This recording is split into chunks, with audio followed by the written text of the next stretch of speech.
Nós queremos agradecer a presença de todos vocês, especialmente aos palestrantes que aceitaram o nosso convite para somar com suas experiências, com seu saber, a nossa mesa de discussão. Lembramos sempre da nossa querida amiga Ângela Rabelo, que infelizmente não está mais entre nós, mas a partir da sua forte motivação, da sua dedicação e conhecimento, criou, no ano de 2005, o grupo de pesquisa Os Primórdios da Vida Psíquica, Clínica dos Primeiros Anos, do Círculo Psicanalítico do Rio de Janeiro, colocando em cena o que diz respeito à clínica psicanalítica com pais de bebês e com a criança pequena. Eu trouxe até uma epígrafe da Ângela, que diz assim: há aqueles que me convidaram para experimentar a vida e que de pronto eu aceitei, meus pais. Essa é a epígrafe dela. Estamos comemorando 20 anos de existência, nós, coordenadoras do grupo, eu, a Diana, da Dorião, a Maria de Fátima, da Maria Juqueira, a Regina Hort Aragão, a Tereza Cassalati. Permanecemos fiéis à atenção dirigida aos primórdios, desenvolvendo o estudo, a compreensão, investigando e aprofundando novos conceitos, novos temas referentes ao início da vida, dando relevância à construção da parentalidade, ao ambiente com os aspectos socioculturais, elementos envolvidos nesse processo para o acontecer da vida psíquica. Hoje estamos realizando a nossa última mesa desse ano, onde a pergunta "e o pai?" permeou todo o nosso estudo de coisas anteriores. O título dessa mesa, então, ficou A Importância do Pai na Construção da Subjetividade da Criança. Então, vamos dar início, né, à fala dos nossos convidados. Teremos 30 minutos para cada um. Ouviremos primeiro a colega Maria do Carmo Sintra de Almeida Prado. E logo a seguir, vamos torcer para a gente ouvir o Plastino, Carlos Alberto Plastino, que foi nosso companheiro por muito tempo, incentivador dessa história. E hoje a gente não está conseguindo, né? Maria do Carmo, ela é membro didata e docente da RJ, Sociedade Psicanalítica do Rio de Janeiro. Membro aderente do APAO, que é a Academia Psicanalítica em torno da obra de Racamier. É psicóloga aposentada do Instituto de Psicologia da UERJ, coordenadora dos setores de psicodiagnóstico diferencial e terapia de família da unidade. Docente assistencial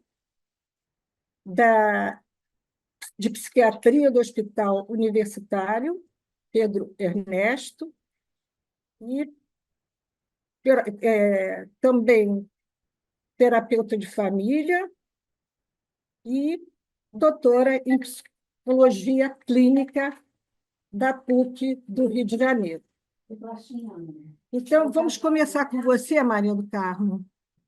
Bom, primeiramente eu quero agradecer a todos os presentes, quero agradecer o convite que me foi feito para abordar esse tema que eu pessoalmente acho muito interessante e me fez pensar, né? Pensar muita coisa.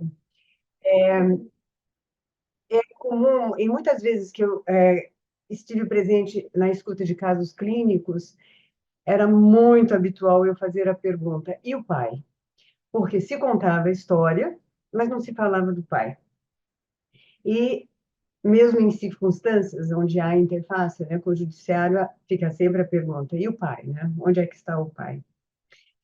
Eu vou começar abordando duas situações clínicas, duas situações mesmo.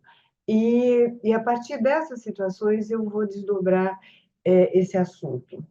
Ah, no Hospital Universitário Pedro Ernesto foi atendida uma vez uma família cujo filho mais novo estava com sintomas muito graves, obsessivos, né? E muito, muito graves. Era uma família que vinha de um país latino-americano e esse casal, eles não eram casados, quer dizer, essa moça e esse moço vieram para o Rio de Janeiro para estudar odontologia. Eles eram do mesmo país. E daí começaram a namorar e surgiu uma gestação que foi inesperada e no meio de um curso de odontologia. Quando nasceu esse bebê, quer dizer, na terapia de família, foi contado como o pai ficou bastante mobilizado, né? Os dois ficaram muito mobilizados, porque eram jovens, estavam estudando no país estrangeiro, e os dois ficaram muito mobilizados diante da gravidez e diante do nascimento do bebê. A cena que eu quero focalizar é a seguinte: a, a mãe conta que quando o bebê nasceu, o pai, sobretudo na amamentação, ficava muito mobilizado e a questão que ele chegou e disse: o seio direito é dele, o seio esquerdo é meu. Então, dividiu.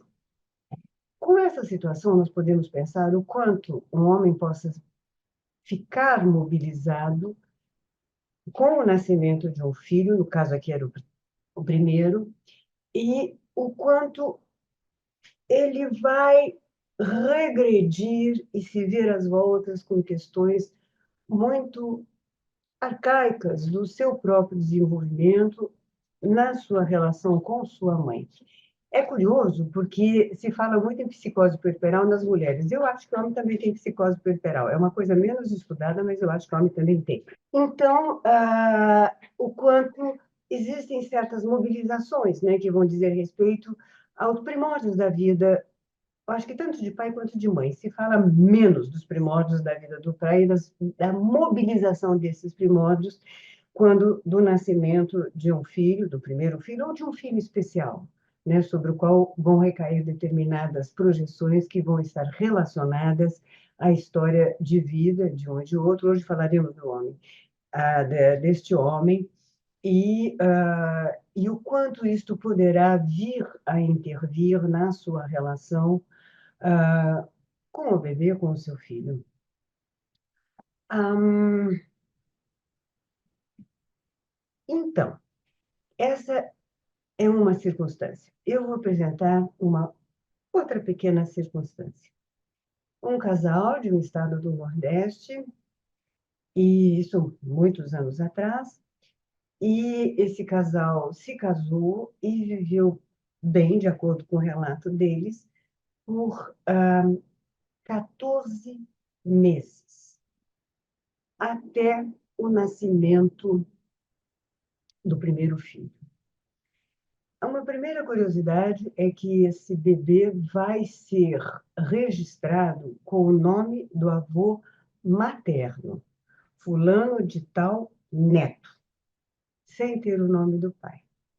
No dia que esse bebê nasce, o pai pega um pileque daqueles e daí ele passa a chegar sistematicamente bêbado em casa, solicitando que a mulher lhe desse banho, lhe assistisse e lhe desse comida na boca.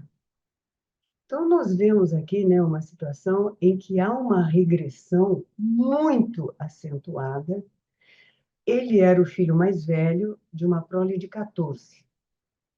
A mãe dele, depois que fica viúva, nunca mais saiu na rua se não fosse na companhia de um dos filhos.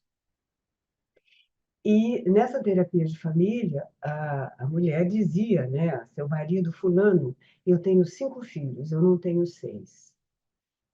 E numa das sessões, eu estava na minha especialização nesse atendimento, numa das sessões, esse homem então levanta e diz: eu sou criança, você é criança. A única diferença é que nós tivemos filhos por nossa vez.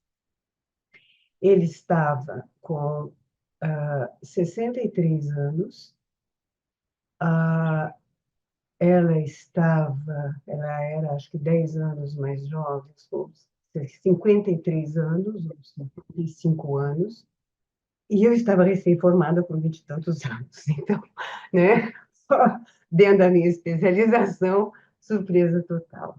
Eu acho, né, que essas duas situações expressam mobilizações muito profundas que se dão em um homem quando ele se vê pai, se vê com um bebê, e aí nós podemos pensar que toda uma configuração de relações familiares e que vão remeter, né, às relações primeiras, tudo isso estará muito mobilizado, muito mobilizado. Bom, vamos então pensar, vamos deixar isso aqui em suspenso um minutinho, e nós vamos então pensar. Eu dei para esse segundo caso, eu dei a ele o nome de Eusébio. Eu até cheguei a escrever um artigo, há muitos anos atrás, sobre essa situação, e eu escolhi esse nome por causa do Eusébio, que é um personagem que não aparece, é um personagem do Nelson Rodrigues na peça Doroteia. O Eusébio é levado embrulhado pela mãe dele, que se chama Assunta da Badia, ele é levado embrulhado para a noite de núpcias, né, com a Maria das Dores, com a das Dores. E eu escolhi exatamente esse nome, né, porque esse artigo estava voltado para a questão do masculino, e eu me utilizei desse caso clínico para trabalhar determinadas questões, então, dentro desse artigo. Mas nós vamos voltar daqui a pouquinho a esses dois casos. Então, muitas vezes, né, o que a gente constata, né? Que existem contribuições muito, muito importantes sobre os processos de subjetivação e o quanto essas contribuições se centram na figura da mãe. Eu vou lembrar apenas de duas delas. Uma delas diz respeito a Pierre Boulanger, que em 1975 escreveu um livro muito importante, A Violência da Interpretação, e nele ela nos oferece elementos, né, a serem considerados no processo de subjetivação, assinalando o quanto a mãe, né, se apresenta como porta-voz da cultura na qual ela está inserida. A Pierrat vai falar da violência da interpretação, no sentido que a mãe, digamos, se imporia ou interpretaria o bebê e aí assistiria o bebê, isso poderia, enfim, ser intrusivo, daí a violência da interpretação que ela estaria fazendo sobre as necessidades do bebê. Eu acho que eu gosto muito da Pia Hawley, acho a contribuição dela importantíssima, ela vai tratar de psicose, né? Vai levar para a questão da psicose, mas eu acho que tem aí um ponto a ser questionado. Porque eu acho que uma mãe suficientemente boa, ela não impõe a sua interpretação à criança. A criança comunica com ela por identificação projetiva, que é a primeira forma de comunicação humana, conforme assinalou muito bem o Bion. E uma mãe, então, suficientemente boa, ela fará a transformação dessas comunicações do bebê e irá apresentar ao bebê o que ele necessita. E aí nós já fazemos uma ponte para um outro, a psicanalista importantíssimo nessa área, no meu entender, que é o Bion, né, com a sua teoria de pensar. E eu acho que ele dá também essa contribuição brilhante sobre a questão da identificação projetiva, não sendo apenas, não, que não deve ser apenas considerada na sua forma massiva e que produz, sim, estados de entranhamento e que produz, sim, intervenções que podem ser violentas junto ao bebê, mas como uma forma de comunicação que precisa ser processada porque o bebê ainda não tem um aparato para poder pensar seus pensamentos e vai precisar fazer uso do aparato de uma outra pessoa que processe a sua comunicação, que estará se dando nesse momento em elementos beta, como diz o Bion, para, através da função alfa, a função dessa transformação, a mãe reapresente ao bebê os seus pensamentos pensados e já através, então, de elementos alfa. O que o Bion vai dizer? Que este processo vai permitir que o bebê desenvolva o seu aparato de pensar pensamentos. Na verdade, né, o Bion vai falar a mãe ou aquela que venha a fazer a maternagem. A questão, me parece, é a seguinte: o Winnicott, né, também vai dizer, não vou dizer que os homens não sejam importantes, mas eu vou me dedicar aqui à mãe. E o que seja, né, esse holding de continência que o pai vai poder oferecer à mãe e ao seu bebê, desde que ele não esteja muito assustado, desde que ele não esteja muito mobilizado, com questões que lhe são próprias e que emergem nessas circunstâncias e que podem, então, atrapalhar muito, porque este pai vai estar às voltas com questões que são suas, assinalando questões não resolvidas e que vão compor com a configuração familiar que acolhe esse bebê, que depende, então, tanto, né, dos pais, para poder se desenvolver e poder vir a ter acesso ao pensamento abstrato, ao pensamento simbólico. Então, a mente não se desenvolve de um modo homogêneo. O Bion nos fala da parte psicótica, da parte não psicótica da personalidade, o que veio a ser retomado de uma forma mais ampla por René Roussillon e também pela Marion Minervo, quando abordam a parte neurótica e a parte não neurótica da personalidade. Eu acho isso muito interessante, porque a parte não neurótica da personalidade vai dizer respeito a transtornos narcísicos graves, transtornos narcísicos identitários precoces, como trabalha o Roussillon, e transtornos narcísicos. As patologias narcísicas graves têm a ver com a parte não neurótica da personalidade. A parte psicótica, a psicose, é um desses transtornos narcísicos graves, mas não é o único, né? Não é o único. A gente vai ter aí as perversões, a gente vai ter síndrome de Munchausen como se diz, por passagem, enfim, agora me escapou o nome, vai ter as drogadições, a anorexia nervosa, a bulimia, por procuração, síndrome de Munchausen por procuração. Então, tudo isso entra, as toxicomanias, tudo isso diz respeito aos transtornos narcísicos graves e que vão corresponder, então, à clínica do traumático, que é contraposta à clínica do desejo. Nós podemos, então, voltando àquelas duas situações que eu apresentei, nós podemos considerar a delicadeza dessas situações e a delicadeza da situação, né, dessa configuração familiar para o desenvolvimento desses bebês. Porque nós constatamos o quanto questões narcísicas do pai não estão resolvidas, estão extremamente imobilizadas. E o quanto, então, a mente do pai, o psiquismo do pai, não estará, de fato, disponível a esse bebê naquilo que poderá vir a ser necessário para ele desenvolver a sua própria capacidade de pensamento, a sua própria capacidade de simbolização.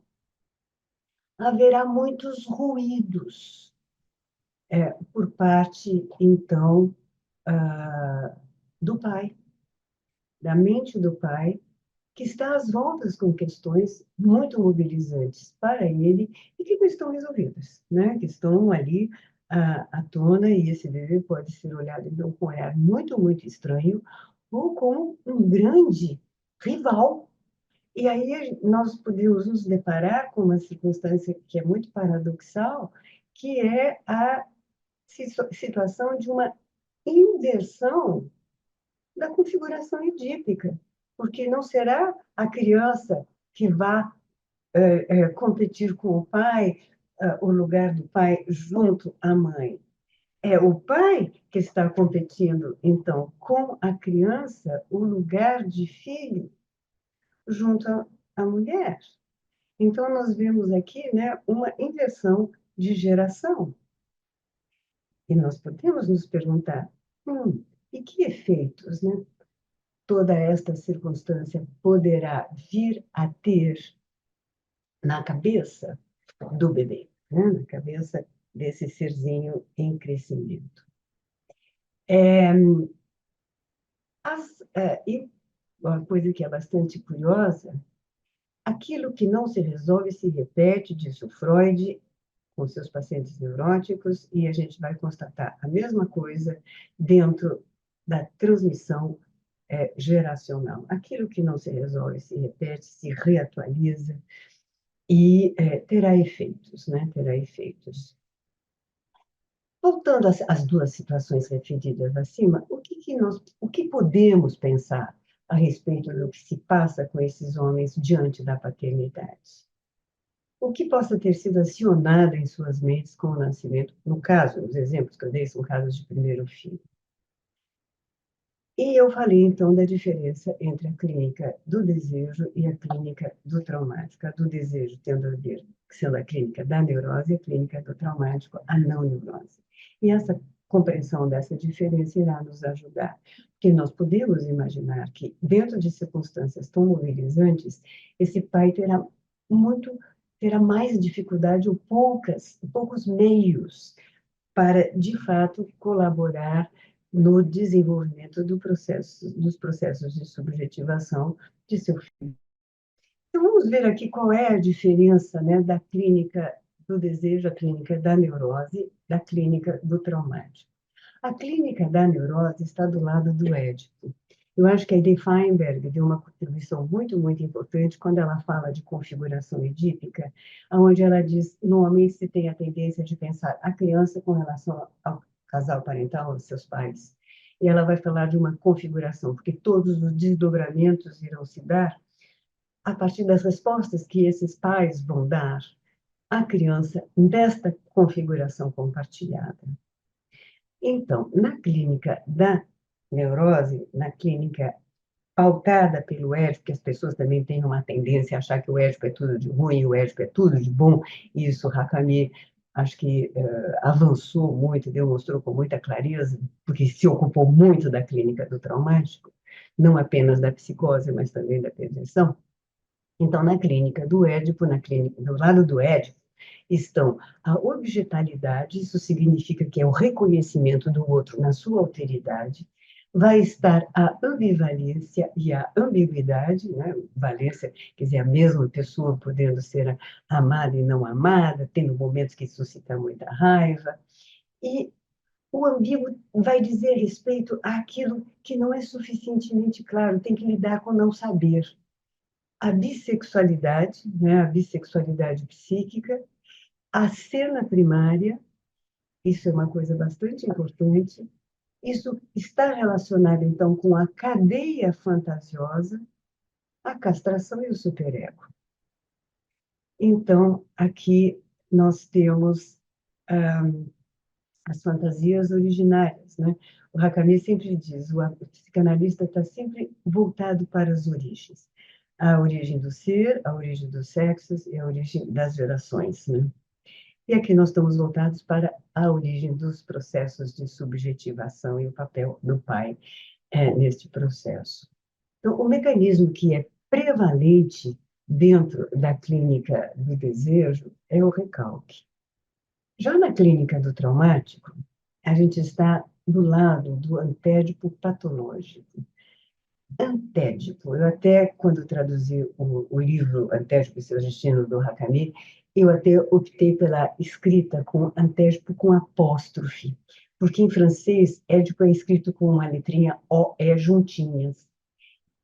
E o antédipo, esse termo, ele envolve dois aspectos. Um, o que antecede o édipo, portanto, é o ante com E, e o outro que se opõe ao édipo. Então, é o anti com I. Se eu fizesse, escrevesse tudo junto, né, antérico, tudo junto, estaria a ênfase dada aos primórdios, ao que antecede o édipo, mas sempre haverá uma oposição ao édipo. E aqui também é muito importante o lugar do pai, né? Então, o Hakami vai falar de um antérico bem temperado, aquele que vai conduzir ao édipo, e o antérico mal temperado, que vai se opor ferrenhamente ao édipo. Então, no antérico patológico, nós vamos estar com narcisismo ultrapassado. Eu acho que esses dois exemplos que eu dei mostram o narcisismo ultrapassado. Nós vamos estar no regime paradoxal, quando você tem um pai que está disputando com o bebê o lugar de bebê junto à mãe, junto à mulher. Então, o regime é paradoxal. A gente vê a questão do autoengendramento com a exclusão da cena primária, porque esse bebê vira um estranho, vira um competidor, vira um rival, como se ele não tivesse injetado esse bebê, é um rival. Nós vemos a brancura fantasiosa e a fantasia, o Bion também assinala isso, a fantasia é importantíssima, porque ela é matéria-prima para processos psíquicos muito refinados, justamente como o pensamento abstrato e o pensamento simbólico. Então, a brancura fantasiosa leva o quê? A um pensamento operativo, então, ao agir, contraposto ao pensar. Prevalece também a onipotência e o ego ideal. E os mecanismos psíquicos que são prevalentes, né, nesta circunstância do antérico patológico é a recusa e a clivagem. No que eu estou falando, nos dois exemplos que eu dei, nós podemos considerar o quanto de situações não resolvidas, né, a dificuldade que terá esse pai de ser pai, esses bebês, para essas crianças, enfim, e particularmente para uma, né, que possa mobilizar aspectos da história dele, e as dificuldades que vão ter esses bebês, né, diante de um pai que vai se mostrar como um atravessador. Nós podemos até pensar que resposta poderá vir a dar a mulher, né, de um tal marido, pai de seu filho. Isso também poderá favorecer desdobramentos, seja no sentido sadio ou patogênico. E uma outra coisa que é bastante importante, porque nós estamos falando aqui de primórdios, é que, na verdade, mobilizações podem vir à tona a qualquer momento. Então, pode se dar, por exemplo, com uma situação familiar, por exemplo, o homem de 40 anos, casado, com filho, os seus pais se separam, né, com 70 e tantos anos, a mãe deprime, esse pai passa a dar assistência contínua, essa mãe passa a ficar na casa desta mãe e passa a dormir com ela. Então, uma outra, uma outra circunstância, bom, vamos falar primeiramente desta. Então, a gente, perplexidade que possa ter o filho, porque toda a configuração familiar que se mantinha até então se vê encraquelada. E é como se surgisse uma situação, e aí o inconsciente se manifesta, que representa uma oportunidade de realizar as veleidades infantis, que não foram superadas, que estão lá e que podem vir à tona, dependendo de determinadas circunstâncias. E daí haverá toda uma outra forma de se relacionar com este filho, que pode passar a não ser reconhecido como filho, mas como um menino, que passa a ser atacado, como se um menino dentro do pai atacasse esse outro menino, que possa fazer demandas a ele, que esse pai não quer corresponder, não quer corresponder. E isso vai causar muito, muito sofrimento. E vai causar perturbações na escola, aonde esse menino vai botar para quebrar, e por outras razões. Então, são circunstâncias, né, em que nós podemos ver como certas situações podem simplesmente emergir e se apresentarem, né, como esta possibilidade de realizar veleidades infantis. E aí a gente vê que o inconsciente é atemporal. Certos arranjos também podem se dar de uma forma que nos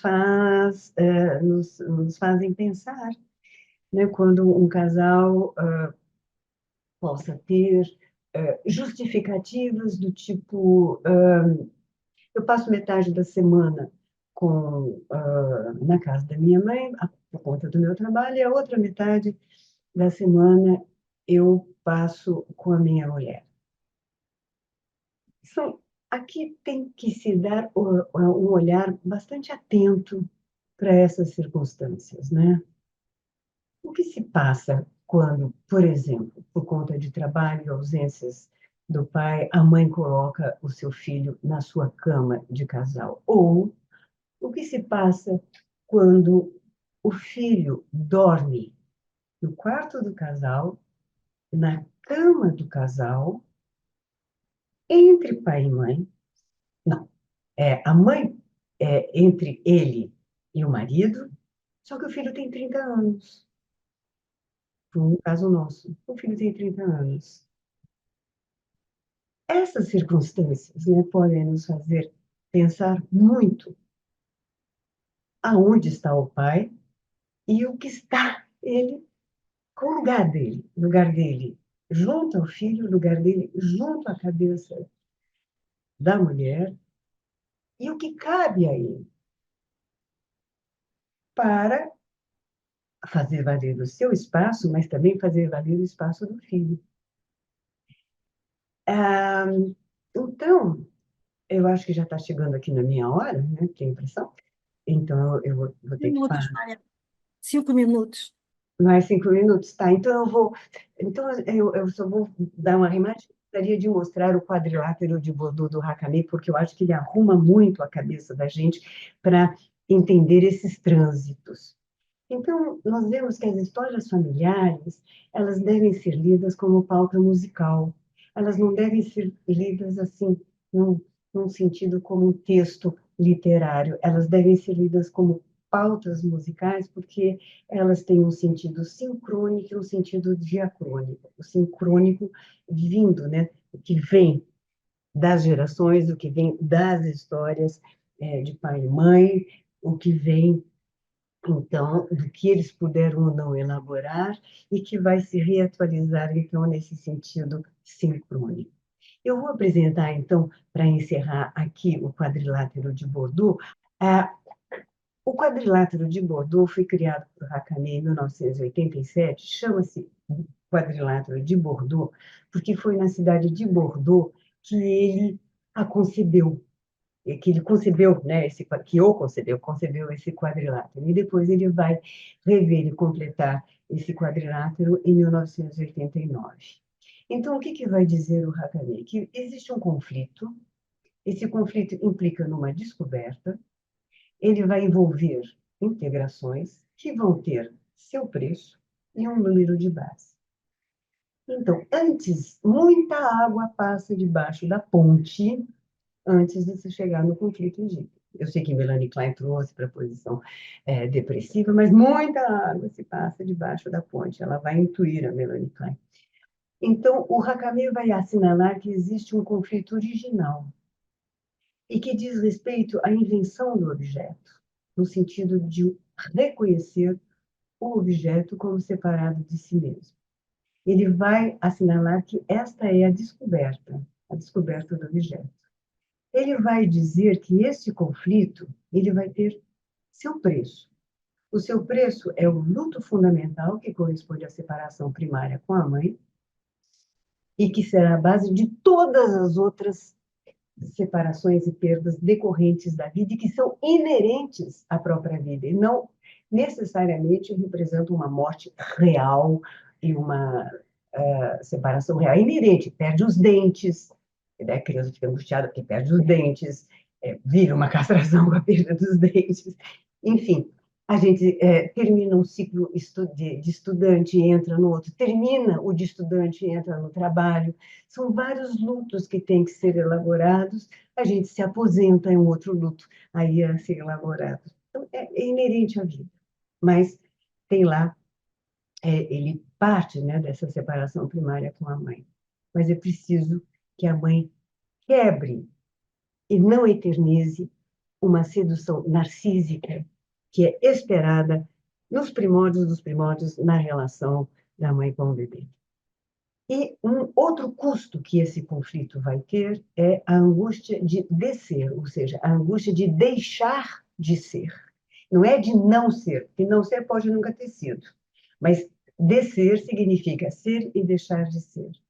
E o Hakami vai dizer que com isso existem duas integrações, a diferença dos seres e a ambivalência. Esse alcança o número 2. No conflito edípico, a descoberta é a triangulação. O preço é a angústia de castração. As integrações obtidas, os ganhos, são a diferença dos sexos e a bissexualidade psíquica. E o número de base é o número 3. Hakami assinala que no momento que se atinge o número 3, todas as outras combinações se tornam possíveis. Eu acho que no exemplos, né, que eu dei, o conflito original está complicado. É mobilizado, vem à tona. São primórdios, são aspectos muito, muito primitivos da mente. E, como eu disse muitas vezes, essas mobilizações não vão se dar apenas quando o bebê nasce, mas podem se dar a qualquer momento. Podem se dar a qualquer momento, a partir de certas configurações que venham, então, a se apresentar. E a gente pode, então, averiguar, né, o quanto certas realidades infantis se mantêm, são atraentes e vão acabar repercutindo diretamente nas relações atualizadas, na família constituída, nas relações com os próprios filhos, prejudicando os seus processos de simbolização. A Michelina Henriquez, ela escreveu um artigo muito interessante que se chama O Delírio como Herança, e ela vai mostrar casos do que seja para crianças pequenas, conviver com mãe delirante, conviver com pai delirante, exatamente no momento em que ela depende deles, para que o mundo seja explicado para ela, para haver compreensões, né? E entra, então, num sistema delirante. É um artigo que eu recomendo a todo mundo. Micheline Henriquez, o delírio como herança. Está em português, está numa coletânea organizada pelo NKS, que se chama A Transmissão Psíquica de Gerações. Eu agradeço muito a atenção de vocês, e então eu paro por aqui. Agradecemos. E a gente vai passar para o Plastino, vamos ver se ele consegue agora. Depois, Maria do Carmo, a gente aí volta para algumas perguntas. Eu escolhi abordar o tema que nos foi solicitado, fazendo alguns comentários sobre as posições bem diferentes de Freud e de Winnicott sobre o tema que nos ocupa, a construção da subjetividade da criança, alguns comentários sobre um contexto nos quais ambas teorias foram construídas e as mais importantes, uma nota sobre as mais importantes consequências teóricas para ambas construções. Como todos sabemos, Freud tem, pelo menos Winnicott insiste muito em fazer uma diferença, duas facetas diferentes. Uma é clínica, é a construção de um saber novo e uma nova forma de saber, que é a psicanálise. Nova forma de saber, porque é um saber construído numa relação intersubjetiva atravessada de afetos. Ou seja, não tem nada de distanciamento do conhecimento científico do século XIX e tudo mais. Mas, por outra parte, quando Freud utiliza essa clínica e teoriza a partir da clínica, ele faz descobertas que o Winnicott considera absolutamente substantivas, e de fato o são, chegando a dizer que os que trabalhamos na clínica devemos tudo a Freud, o que parece uma afirmação para alguns excessiva, mas que tem um significado muito importante. Descoberta do inconsciente, só para mencionar, do processo primário, que não usa da linguagem, que não usa do pensamento lógico, portanto, e que, no entanto, é o primeiro processo psíquico e é portador de sentido. E, como descobertas importantes também, o primado da afetividade, a descoberta do complexo do Édipo, que vai ocupar tanto a Freud, e suas consequências, as neuroses de transferência. É, efetivamente, uma obra absolutamente monumental. Já Winnicott vai, como sabemos, ter como campo empírico fundamental o trabalho clínico com crianças, bebês e suas mães. E de aí ele irá construindo, ao longo de mais de 40 anos de trabalho, sua teoria do desenvolvimento emocional primitivo. Da perspectiva freudiana, para falar do contexto, Freud vive ainda numa sociedade que tem o esplendor do patriarcado. A concepção que ele tem, então, é que o papel do pai é o de trazer a lei para a vida da criança, ordenando a divisão, a separação entre ele e a figura materna. Nesse contexto é pensado o complexo de castração. A riqueza desta elaboração, para quem tem clínica ou para quem passou para análises, é óbvia e evidente, e não se trata em nenhum momento de retirar qualquer valor. A questão que é criticável é precisamente, no caso de Freud, por não ter tido um campo empírico, já que não trabalhou com crianças, ter tido apenas algumas intuições geniais com relação à primeira parte da vida, mas não, efetivamente, um trabalho teórico de conhecimento e de elaboração.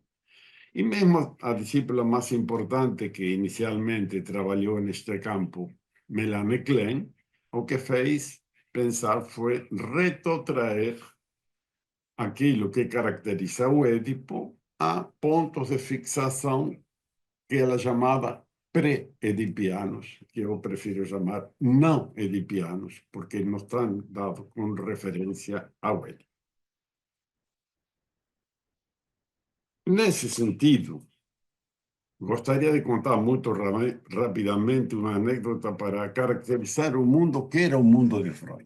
Esse mundo patriarcal era o mundo de Freud. Ele conta, em um momento dado, que ele e Marta ganharam uma bebida de um amigo, ou pretenso amigo, e essa bebida, quando foram experimentá-la, era intragável, era imbebível. Aí, segundo ele conta, a Marta sugeriu dar para o pessoal de serviço. E Freud diz, se não é boa para nós, como é óbvio, não é boa para eles. E disse assim, eu a repreendi severamente. Bom, ele não estava falando com a filha, nem com o filho, estava falando com a mulher. Mas nessa época parecia normal, e todos sabemos que assim era, e que isto pudesse ter lugar de normalidade.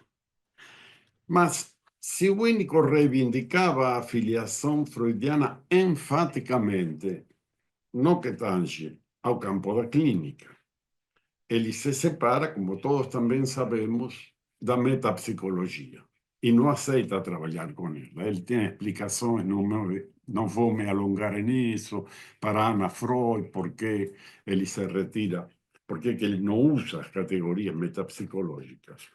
Mas eu gostaria de aprofundar um pouco, mostrando como, quando Freud vai buscar para substituir o fracasso do projeto, um teto para a psicanálise, como ele diz, já que não tem um chão, vou construir um teto, ele vai criar a metapsicologia. Mas essa metapsicologia nada mais é que a transferência para a teoria psicanalítica dos pressupostos essenciais do pensamento patriarcal.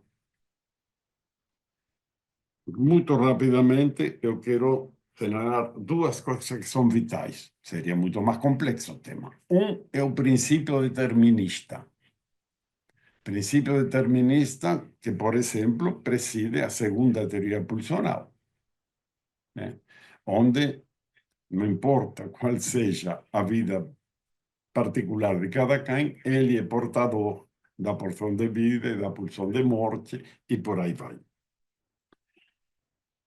Além disto, Freud assume também todos os princípios do dualismo do pensamento patriarcal. O que significa isto, dualismo? Dualismo é um termo para usar a compreensão da realidade dividendo as partes hierarquizada, sendo uma dominante e outra dominada. Do lado dominante está o homem, está a cultura, está a razão. Do lado dominado está a natureza, está a mulher, estão os afetos, está a intuição. E Freud aqui mostra a enorme contradição que o uso da metapsicologia provocou na sua elaboração clínica. Por exemplo, ele trabalhou muito e muito bem a questão afetiva em muitíssimos aspectos, porém, quando chegou a pensar o sentimento de culpa do ponto de vista da metapsicologia, ele dizia, os afetos não podem ser inconscientes. O que se recalca é a representação. O afeto nunca é recalcado, portanto, não é inconsciente. E param, isto está escrito no artigo sobre o inconsciente, dizem, mas como? O sentimento de culpa que eu encontrei é inconsciente muitas vezes. Então, como que é? É um afeto inconsciente, mas não pode ser inconsciente porque é um afeto. E no texto ele disse, vocês devem lembrar, provavelmente, de momento não consigo resolver esta questão, vou deixá-la para mais para frente e, obviamente, nunca conseguiu superá-la posteriormente. O que aconteceu como contexto depois de Freud? Ou nos últimos anos da vida de Freud, ou durante a vida de Freud, mas já suas elaborações fundamentais tendo sido feitas. As duas guerras mundiais e a saída da mulher para o campo do trabalho em substituição dos homens que tinham ido para a guerra. E, obviamente, uma saída que não teve volta. E, obviamente, uma mudança de papel social global, com um reforço do movimento feminista, em suas diversas ondas e tudo mais. Ou seja, houve todo um contexto de decadência da sociedade patriarcal que está longe de estar culminada. Eu tenho para mim como comentário marginal que boa parte desta direitização do mundo, né, que vemos é uma revanche muito forte contra o avanço do papel da mulher e de suas reivindicações na sociedade contemporânea. A prova está que os candidatos de direita são sempre, têm voto maioria masculina e minoria feminina.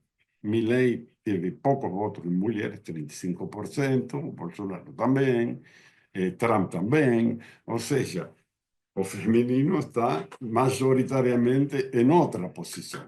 Mas, enfim, este é um comentário marginal ao que estamos. O único, com experiência, vasta experiência, com um desenvolvimento emocional primitivo, a partir de uma experiência clínica bem extensa e bem prolongada, chega à clara conclusão de que, além de ser pai interditor, o portador da lei, e antes de serlo, o pai é muito presente na vida da mãe e com outra conduta e com outra atitude, que é a atitude do conflito, que é a atitude da repressão, que vai caracterizar o drama ou a tragédia, como pretende Freud, edipiano. O que esse pai é? Como todos sabemos, inicialmente, mesmo quando não percebido, e que a mãe também não, é mãe auxiliar. Concretamente, no trabalho, com o bebê, de vestirlo, trocá-lo, obviamente na época de Freud isto era praticamente inexistente, mas depois foi se tornando bastante mais difundido. Hoje também não é absolutamente globalizado, mas é muito mais comum na sociedade contemporânea do que foi no passado. Então, o bebê conhece esse pai antes de conhecê-lo, essa figura, como ambiente do ambiente, como aquele que forma o ambiente para que a mãe possa fazer sua tarefa essencial, sobretudo no período de preocupação materna primária, e, ao mesmo tempo, auxilia nessa função, sendo o ambiente do ambiente e a mãe auxiliar. Chega um momento posterior, quando, no contexto da posição depressiva, começa o processo de separação, que vai ter uma importância muito importante para o bebê a presença paterna. Por um lado, a solicitação sexual do pai para a mãe, pedindo ocasionalmente a separação,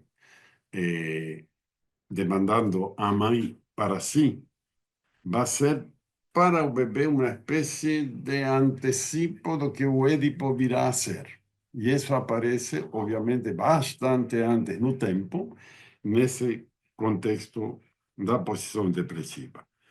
Por outra parte, essa experiência de exclusão que ele terá o vai inicialmente preparar para aceitar os limites que posteriormente virão.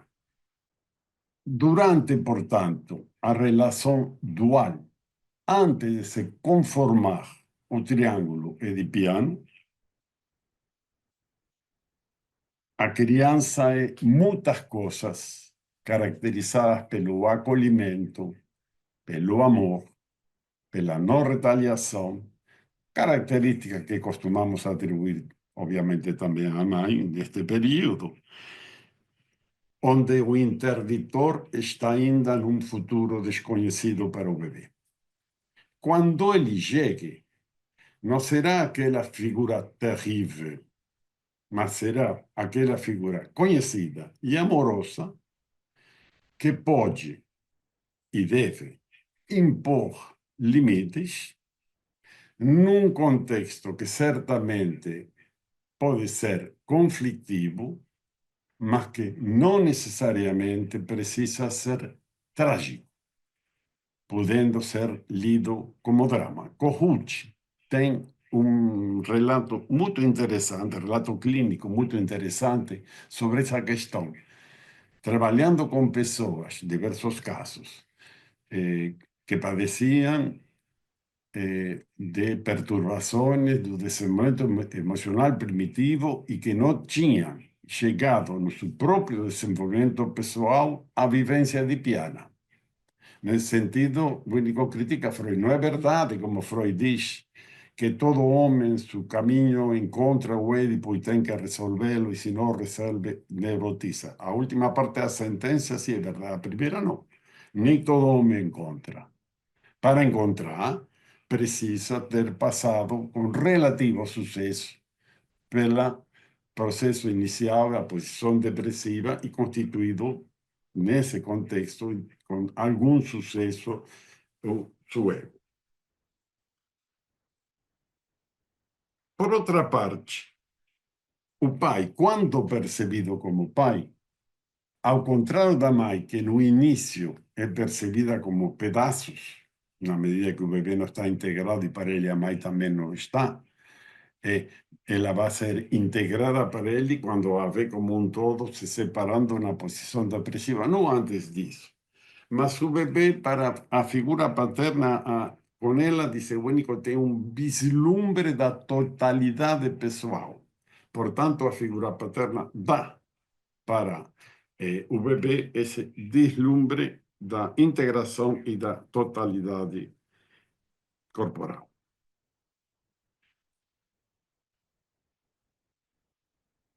Outro aspecto muito importante se dá da participação paterna. Pode-se dar, e quando digo pode-se dar, penso no drama das tantas famílias brasileiras na qual não tem homem em casa, né? Que são famílias presididas por mulheres, né? E tocadas basicamente por elas. Mas, quando a presença paterna está, e de maneira efetiva, serve para ajudar a bebê a lidar com a agressividade que ele sente contra a mãe no bojo da posição depressiva.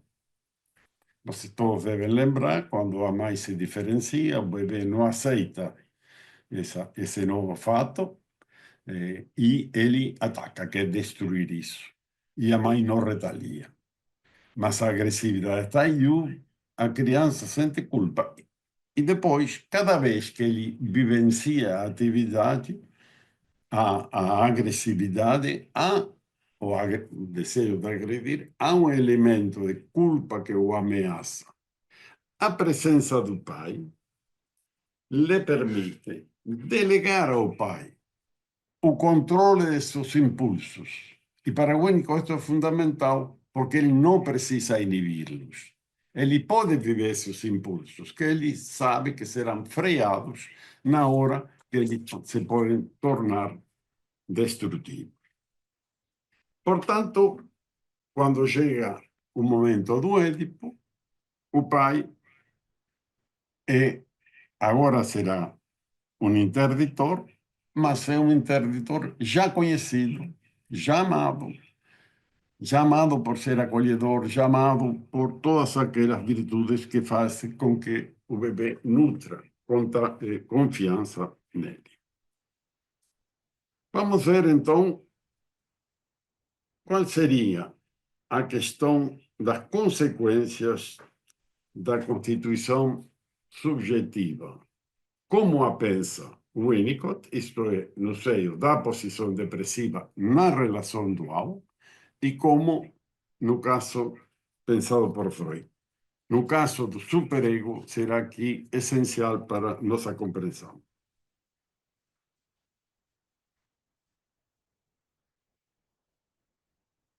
Como sabemos, para Winnicott, no momento da posição depressiva, no momento que se completa o processo de conformação egóica,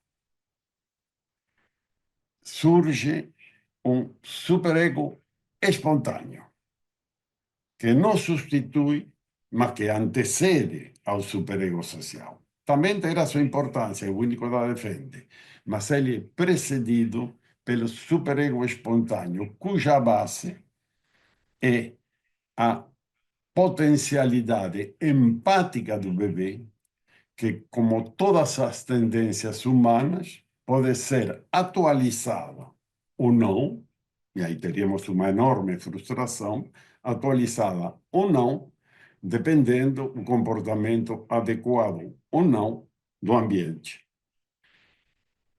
Isto faz com que o superego espontâneo, baseado na empatia,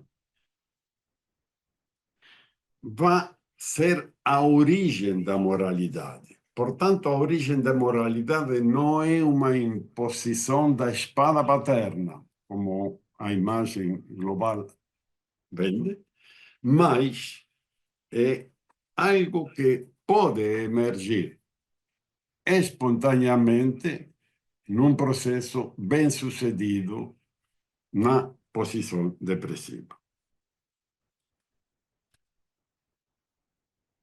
No caso do ambiente, agora ambiente como contexto, que se vivencia no drama di piano ou que se vivencia na posição depressiva, este é completamente diferente. Na posição depressiva há não retaliação à agressão do menino, acolhimento amoroso. No Édipo há conflito, repressão, recalque e culpa. Eu não estou dizendo que isto segundo não tenha seu lugar no psiquismo. O que Winnicott afirma não é isso. O que Winnicott afirma é que a constituição subjetiva se dá na posição depressiva. E por isso, há uma diferença muito grande na leitura do que seja a psicose, na leitura ortodoxa da psicanálise, onde ele é atrelado a um fracasso na tragédia edipiana, no que na leitura winnicottiana, onde tem que ver com um fracasso no processo de desenvolvimento emocional primitivo. Freud disse, falando do Édipo e do estabelecimento do superego social, que o indivíduo sai menor do Édipo. Ele é, e isto tem, eu acho, como ponto de partida, uma questão que para Freud foi muito complicada, porque, ao mesmo tempo que a afirmava, ele a combatia, e que era a existência do narcisismo primário. Há no Mal-Estar na Cultura, no capítulo 1, quando ele fala aquele diálogo, ele conta o diálogo com Ramon Roland, quando fala do sentimento oceânico. Ramon Roland fala do sentimento oceânico e o define como o sentimento de fazer parte de um todo. Esse é o Roland, o prêmio Nobel. O Freud disse, vou tentar entendê-lo, vou tentar entender esse seu sentimento oceânico. E vai dizer, na verdade, o que o bebê aspira a reconstruir o narcisismo da infância. O que ele aspira é a, de novo, alcançar a omnipotência infantil, onde ele continha tudo. Isto que era a definição do narcisismo. É curioso que para Freud essa premissa é tão importante que ele não percebe que está dizendo ao contrário que Roland diz.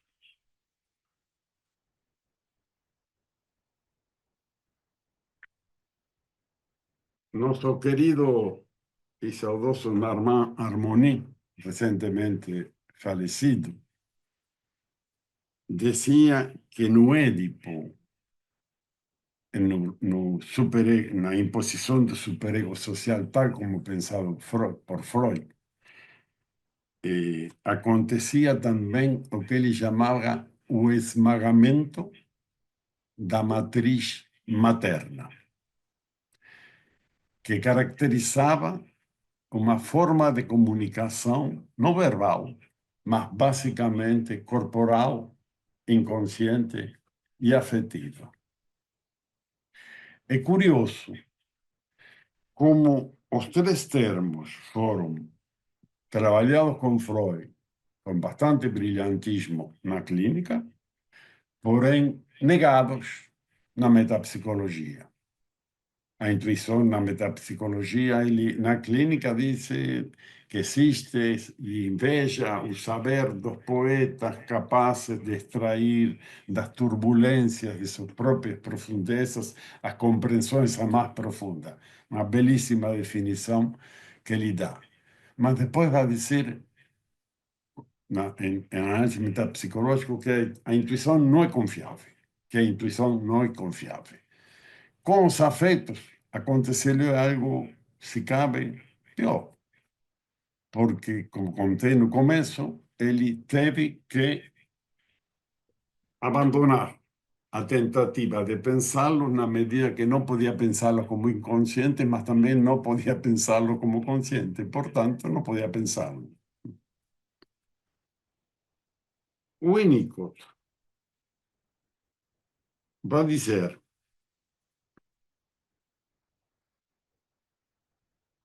que nem todo mundo chega ao Édipo, mas que quando passa pelo processo de produção, por assim dizer, do superego espontâneo, e quando ele vai reconhecer o limite, reconhecer a alteridade, ele sai maior e não menor. A castração não é entendida como mutilação aqui, é como crescimento. Por quê? Simplesmente porque ele incorpora um lado social que lhe é constitutivo. No patriarcado, o conflito é pensado a partir de uma premissa fundamental, uma premissa individualista, um indivíduo que se integra na sociedade. Nessa integração, ele briga e conflitua. Mas isso é uma ficção, não há um indivíduo, porque há um processo de individuação. Portanto, o bebê, o indivíduo humano, surge do todo, desse todo representado pela figura materna, e de aí ele vai se individuar no processo. Portanto, sai maior, e esta forma de comunicação, que é esmagada no Édipo, tal como pensado por Freud, são todas aquelas formas que o pensamento patriarcal despreza. A intuição, a mulher, nem se fala, claro, né? Mas todos esses elementos são colocados no lado inferior, no polo dominado. Em Winnicott há uma questão muito interessante que, mas isso não é tema para trabalhar hoje, porque nos levaria a toda a problemática de falso self e tudo mais, que é muito diferente.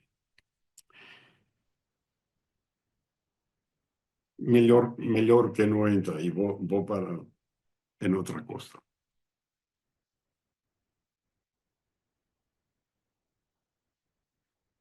O único fala de bondade originária. Não sei se vocês tiveram a oportunidade de lidar, porque não é muitos lados que ele fala disso. mas é uma maneira de se insurgir com a questão da pulsão de morte, que ele dizia que era a importação para a teoria psicanalítica da teoria judeu-cristã do pecado original, né? Ele vai dizer que no bebê é uma bondade originária. O que significa isto? Significa que é um ser dotado potencialmente de empatia e que é a questão ambiental que vai fazer com que isso efetivamente venha a se tornar atualizado de maneira criativa em cada quem, ou, pelo contrário, se frustre, como que está. Portanto, quando o Winnicott coloca a questão da formação da subjetividade na relação dual, no seio da posição depressiva, não está desconhecendo a importância da descoberta de Freud no Édipo. Ele diz há dois grandes momentos na psicanálise: a descoberta do Édipo por Freud e a descoberta da posição depressiva por Melanie Klein.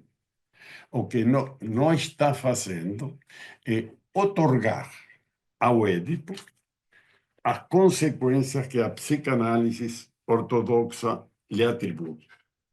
Ele não vai considerar o Édipo como constitutivo da subjetividade, obviamente sim da diferenciação sexual, mas não da subjetividade enquanto que tal. Nesse sentido, é uma diferença muito importante e que nos leva a problemas clínicos muito sérios, porque no raro nos encontramos em quadros clínicos com figuras que mostram muita apego à figura materna e muitas vezes isso é lido como um movimento edipiano, quando na verdade está tratando de um problema de desenvolvimento emocional primitivo não resolvido e que o tempo todo é chamado, trazido para a consulta, e muitas vezes, se nós estamos olhando apenas para a questão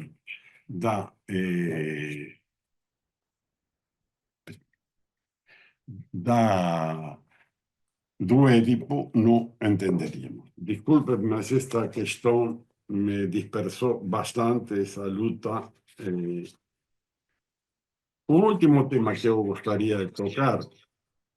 Perdão? Alô? Alô? Agora sim. Que? Olha, então me deixa tocar um último tema. E a diferença que o Winnicott faz entre descendência e desamparo. Lembram que para Freud o desamparo é nossa condição de nascença e é inevitável. O Winnicott vai dizer que ele não é inevitável, embora possível, obviamente, nas condições de uma maternagem suficientemente boa. Isso não significa que a mãe, como todos sabemos, não possa ir cometendo pequenos erros ao longo da maternagem, mas significa que um movimento permanente de reparação faz com que essa vivência do desamparo não se concretize. Em lugar de desamparo, eu acho que isto é muito importante, Winnicott coloca a questão da dependência absoluta primeiro, como sabemos, relativa depois. Nunca independência absoluta. A independência absoluta, como sabemos também, é doentia. É significativo que aquilo que é central na leitura freudiana, que seja o desamparo, não tem tanto lugar, não tem um lugar central na leitura winnicottiana, mas é substituído precisamente pela necessidade de dependência. De novo, peço desculpas por la desconexão, mas eu fiquei muito perturbado com con este problema. Vamos lá. Ok, vamos lá. Então, nós vamos abrir para as perguntas, né? Até para você rever alguma coisa, Plastino, Maria do Carmo também, né?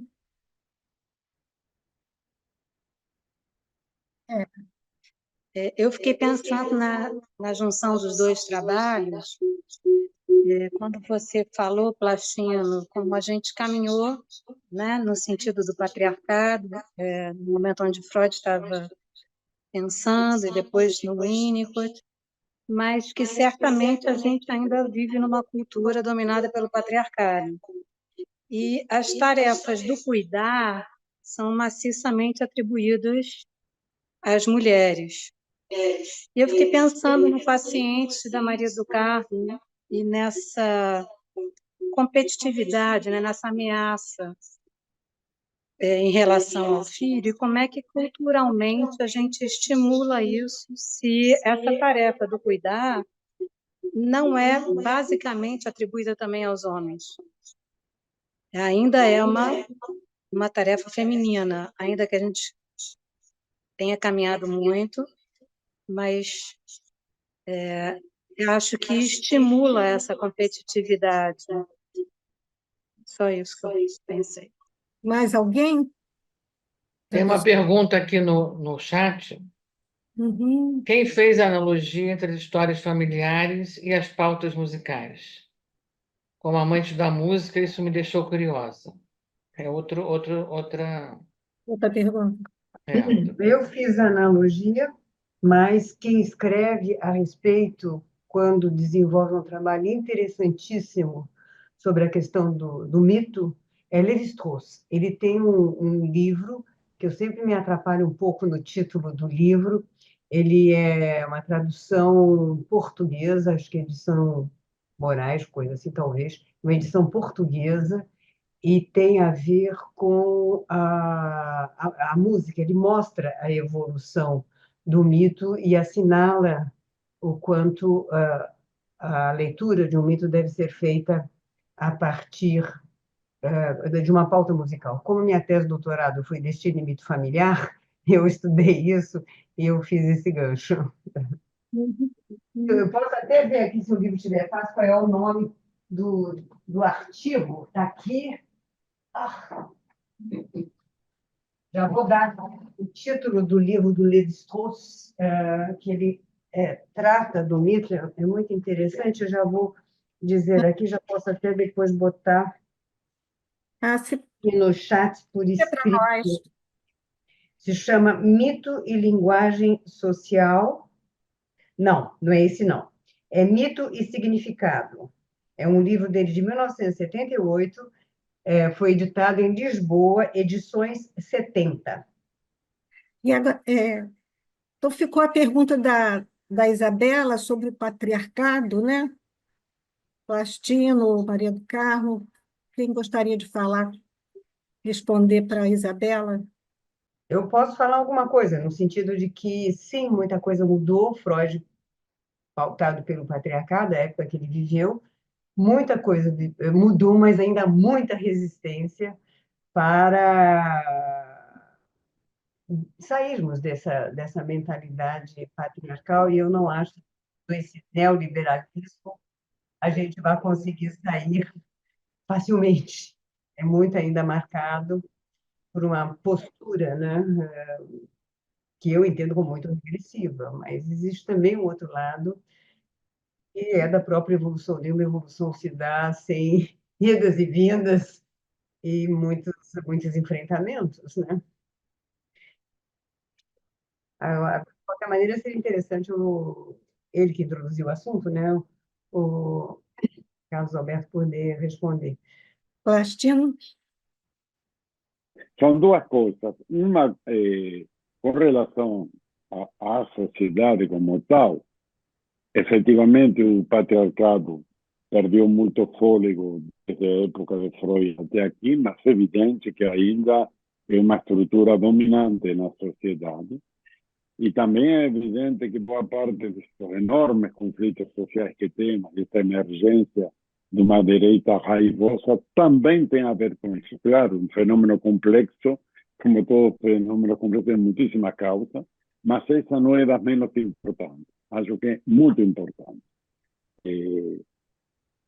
Basta para ver como se comportam algunos partidos, até de izquierda, con relación a las mujeres, cuando se trata de lugares, de votos, de verbas y compañías, como para ver que ainda nesse campo estamos numa vigência patriarcal.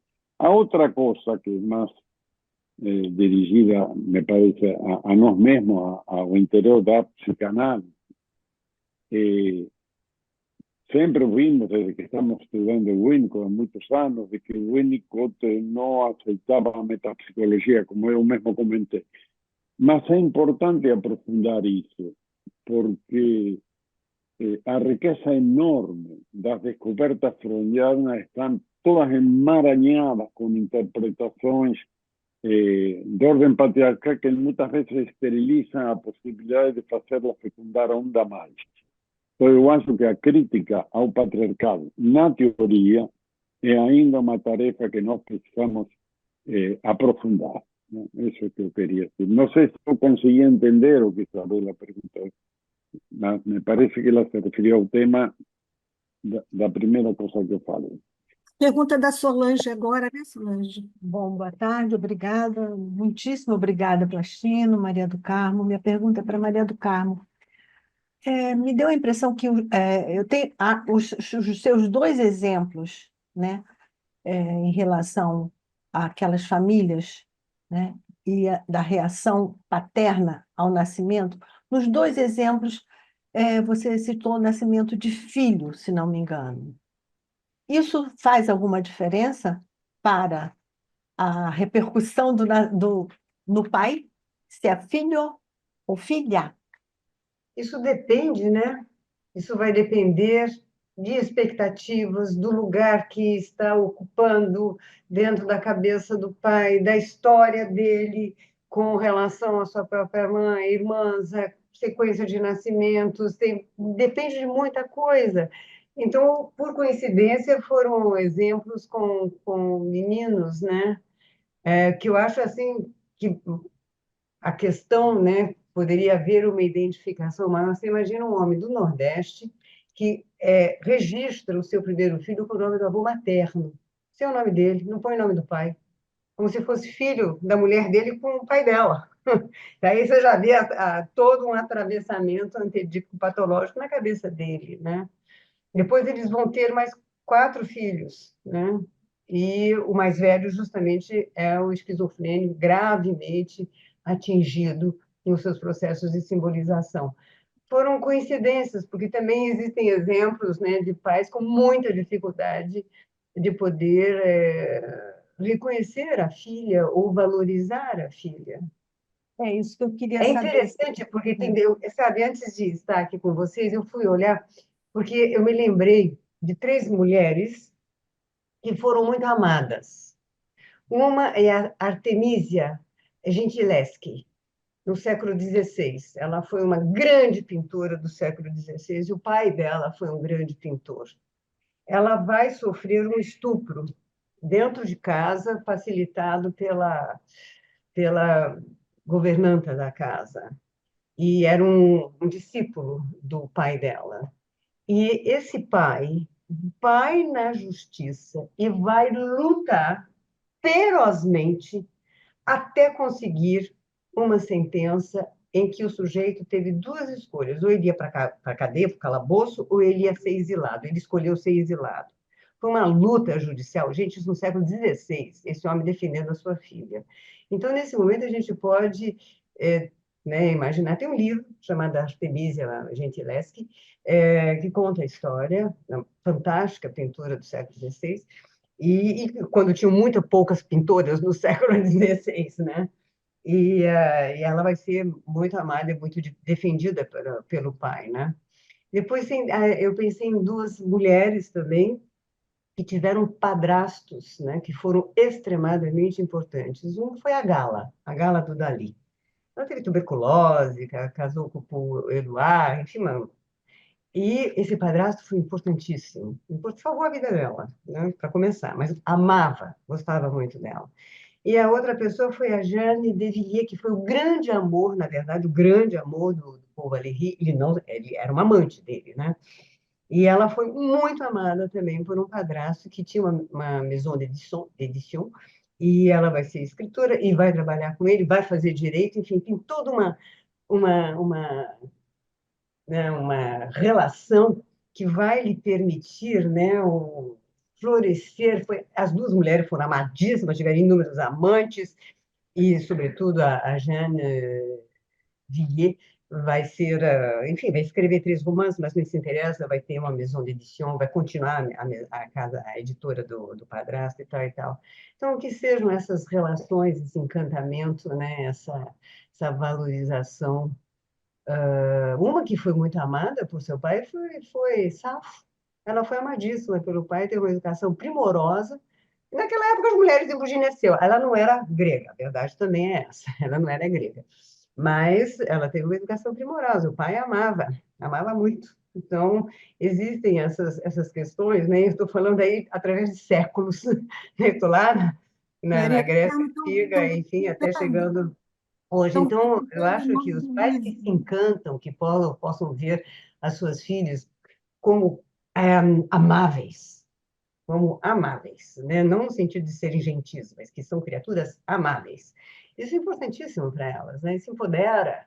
Elas não vão se sentir inferiores, vão se sentir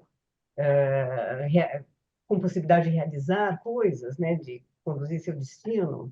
São coisas muito, muito importantes. E muitas vezes com uma mãe que ataca, mas enfim, a gente vai ter sempre que olhar a configuração, sempre que olhar a configuração familiar dentro dessa dinâmica e com toda essa bagagem que chega à situação forçosamente no sentido diacrônico, né? Maria do Carmo, estão pedindo o nome do livro. Você acabou de falar das 3 mulheres. Você acabou de. Eu falei dessas 3 mulheres, mas são 3 mulheres, bom, são 3 livros diferentes. São 3 livros diferentes. Um livro, os 3 são em francês. Um livro é da Artemisia Gentileschi, que eu não lembro o nome da autora, eu teria que ir lá no Trucato, tá? Eu tenho o livro, mas enfim. Artemisia Gentileschi. Depois, os outros 2 livros foram escritos por uma escritora francesa que é membro da Academia Francesa de Letras. Ela é uma grande biógrafa. O nome dela é Dominique Bonnat. Um livro se chama Gala, que é a história da Gala, né, da Gala de Paul Éluard e do Dali. E o outro livro se chama Je n'aime que toi, que vai ser a história da Jeanne Villiers, e ela foi o grande amor da vida do Paul Valéry, então vai ser toda aquela época que vai ser abordada. São 2 livros absolutamente deliciosos. Esses estão bem facinhos, eu posso pegar e trazer outro, eu teria que olhar um pouquinho onde é que está. Mas esse eu posso até trazer num minutinho para vocês verem aqui, assim. Alguma pergunta a mais? Quero agradecer, né? Tantos pensamentos, toda a riqueza do que Maria do Carmo e Plastino nos disseram, tantas questões que eles abriram, Já né? achei. Abriram muitas questões, eu acho, né? Olha só, eu achei até o da Na nossa Artemisia. última mesa do ano, eles deixam muitas questões em aberto, eu acho, né? Com Sobre certeza. a questão do pai, né? Da Questão- constituição do pai. Olha, esse daqui é de Alexandra Ah, Lapierre, Artemisia, conta a ok. história dela. Foi prêmio do melhor romance histórico. Então, esse daqui. Essa daqui é a história da Jeanne, Dominique Bonnat, Je suis fou de toi, o grande amor de Paul Valéry. Ela tinha uma pele muito branca, ela tinha os cabelos escuros e os olhos profundamente azuis. Ela descreve aqui, foi uma mulher muito poderosa. Uhum. E aqui é a Galá, a Dominique Bonnat também. A Galá Uhum. é interessantíssimo. A musa temível. A musa temível é o subtítulo desse livro. Emília. Mas Estão perguntando se tem tradução algum desses livros. Que eu saiba, não. Tá. Eu sempre digo para os meus alunos, sempre, só uma obedeceu, que inclusive faz parte da sociedade de vocês, que é a Fernanda Palermo, precisa estudar francês, porque eles É são grandes verdade. pesquisadores e têm uma produção fantástica em termos de livros. Infelizmente, que eu saiba, não são traduzidos. Agora, por outro lado, o livro do Hakami, Antérdipo e seus Destinos, está traduzido em português, fui eu que traduzi. Quem tiver interesse em Hakami, a partir do que eu disse, despertar o interesse, a editora é Artesã. E também tem aqui a Perversão Narcísica, Incesto, Assassinato e seus equivalentes. Vai ter artigo dele, artigos meus, artigo do Jean-Pierre Caillot, de Jean Desfontaines, enfim, de psicanalistas franceses que eu traduzi. É. Vocês, a Maria do Carmo e o Plastino, vocês falaram muito, e com toda razão, ainda a questão do patriarcado, né? Ainda com as suas mãos, ainda suas mãos por, né, nos acompanhando, né? Ainda temos ainda muita questão do patriarcado. Mas eu Com fico as suas garras, né? Com as suas garras. Questões que foram discutidas agora, né? Um homem pode ter a mesma habilitação que uma mulher, a mulher e a mesma habilitação, ela vai ganhar menos, ele vai ganhar mais. Isso está indo assim. Mas eu fico pensando, Maria do Carmo e Plastino, que eu tenho percebido, tanto na clínica como observando, e contando, uma mudança, não digo o início de uma transformação no homem diante da gravidez da mulher, diante do recém-nascido. Tipo assim, alguns anos atrás, né, o pai ficava do lado de fora, esperando, né, na casa de saúde, ou mesmo em casa, né, o pai ficava do lado de fora, fumando lá, nervoso, mas não entrava na sala de parto. E hoje eu vejo muitos pais desejando e buscando e entrando na sala de parto, e quando o bebê nasce, querem pegar até primeiro, deixa eu pegar nele, bota no peito, né? Então, eu acho que tem uma transformação, como tudo que a gente está vivendo de atravessando a nossa subjetividade, né? Com toda essa coisa religiosa, política, tudo isso que a gente sabe, né? Atravessando, e a luta também que foi das mulheres, que continua sendo, e da mulher negra, e da mulher... Então, eu aposto nessa transição, né, do homem poder engravidar junto com a mulher. Não sei o que vocês acham. Eu, pessoalmente, acho muito incipiente.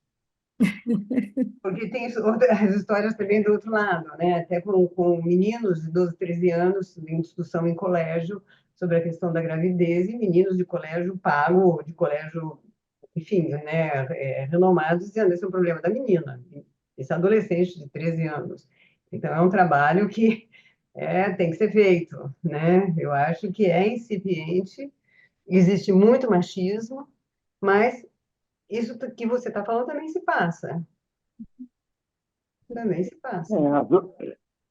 Falta mucho, en ese sentido es incipiente. Acho que caminhamos mucho ya, más, y caminhamos mucho ao longo do século XX e nas últimas décadas, muito mais, né? Nos últimos 40 anos, caminhamos muito en un contexto muy reaccionario del mundo, porque de la década 80 para frente tenemos una progresiva derechización del mundo, no digo políticamente, solo como idea de cultura, ¿no? Mas mesmo así, estamos caminhando, mas falta bastante tempo. No exemplo concreto da assistência ao parto, acho que sim. Na medida que se difundiu mais, muitos de nós já fizemos isso com nossos filhos há muitos anos, né? E e que fez mais depois de nós, muitos mais também fizeram. Mas eu não sei se nós estamos falando muito ao nível da classe média, que tem a possibilidade também de fazer isso sempre, né? Ou quase sempre. Mas, enfim, também se avançou nesse sentido, mas também falta. É isso, gente. Então, nós estamos terminando. Passa alguém última pergunta? Ou Simone Pontes, quer fazer uma Simone pergunta? Pontes? Queria perguntar para Maria do Carmo, na clínica, então, a gente vai atender essa criança que não foi olhada por esse pai, né? Esses casos que você trouxe, eu tenho até um caso de um paciente que o pai rivalizou com ele a vida inteira. Então, que manejo a gente teria com esse paciente que aconteceu tudo isso, que não teve essa internalização desse pai, esse pai que rivalizou com ele? O que você me diria sobre Essa isso? pergunta é um vasto oceano, né? Nós não vamos Não, mas poder assim, atravessar a pé aqui. sim, Então, sim. Mas assim, alguma coisa que você poderia me eu dizer acho que sobre vai ser isso? através sinceramente, da técnica psicanalítica, a partir do seu referencial teórico, que eu trabalho com a psicanálise contemporânea. Quer dizer, então, eu trabalho muito com a clínica do traumático, trabalho muito com a noção de configuração, e dentro dessas circunstâncias, muitas vezes tem que se fazer um acompanhamento aos pais, né? Dependendo da idade da criança, trabalhar com esses pais, não na base de aconselhamento, mas na base deles poderem desenvolver um nível de pensamento, um nível de compreensão, até sobre si mesmo e na sua relação com a criança, né? Não, mas eu Agora, falo o até do trabalho adulto, porque eu tenho um adulto, eu atendo é um adulto, adulto sim. e É a pais clínica do mortos. traumático. Daí você vai ver que, assim, aí é Sim. diferente e não vai dar para explicar como é agora. Não dá. Tá joia, Porque eu você vai agradeço. trabalhar, aí sim é muito diferente, porque não é a clínica do recalque. Uhum. Tem a ver com aqueles elementos que eu assinalei do antégeno patológico. Exato. Então, aí o Cuidado. tipo de intervenção é diferente. Gente, Agora, teria que desenvolver um caso clínico, apresentar um caso clínico, até para poder ter discussão. Até eu teria até eu poderia convidar uma pessoa, a gente teve uma discussão maravilhosa recentemente, num caso clínico, sobre a clínica do traumático. Daí você vê a forma de trabalhar. Sim, E aí anda. gente, então, eu quero tá agradecer joia, então. Eu também, mais uma obrigada. vez, né? E as questões instigantes que vocês levantaram, né? Você, Plastino, Maria do Carmo, muito obrigada. Obrigada a todos, presença de vocês. Na próxima, a gente vai pedir a continuidade da Maria do Carmo e do Plastino. Eu agradeço muito a oportunidade de estar com vocês e compartilhar, enfim, essas ideias neste tema que, de fato, precisa ser sempre É discutido e verdade. aprofundado. Verdade. Obrigada. Então, Obrigada a todos.